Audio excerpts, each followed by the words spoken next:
In honor of Black History Month, we are shining the spotlight on some outstanding individuals.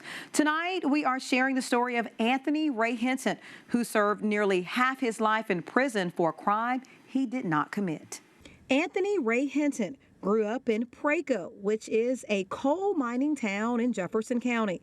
It was the time that he spent with his mother that he cherished the most. He recalls how she scolded him for wanting to put off doing his chores.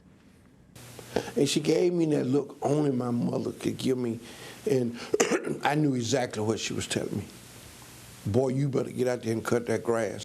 It was on this same day in July while cutting grass that Hinton's life would change forever.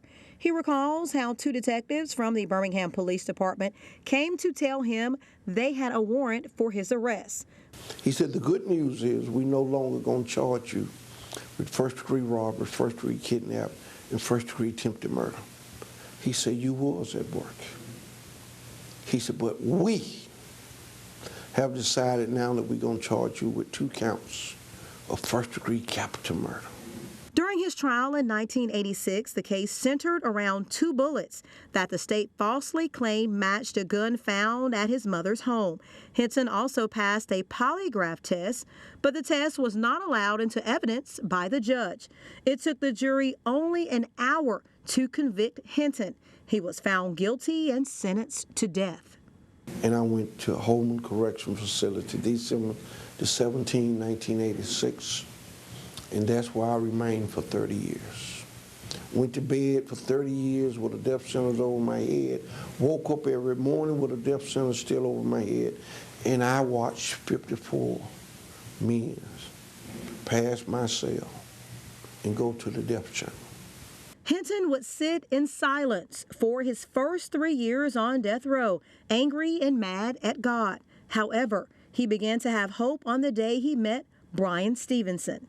It took Stevenson and his team at the Equal Justice Initiative 16 years to prove Hinton's innocence, taking his case all the way to the U.S. Supreme Court, where all 9 justices ruled that Hinton was entitled to a new trial.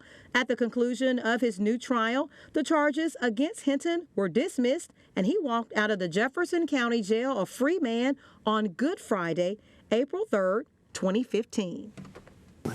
And I just felt so relieved, so happy that this is a bit new beginning. And I was smiling, I guess, from ear to ear in one point, and I was sad on another point because my mother had passed and she wasn't there to see me walk out of prison and for 30-some years. Hinton was one of the longest-serving death row prisoners in Alabama history. Hinton tells us he is bothered by the fact that he has not received an apology from the state of Alabama. He currently works at the Equal Justice Initiative and has written a book titled The Sun Does Shine: How I Found Life and Freedom on Death Row. His wrongful conviction is also featured in the movie Just Mercy. For WVUA 23 News, I'm Tamika Alexander.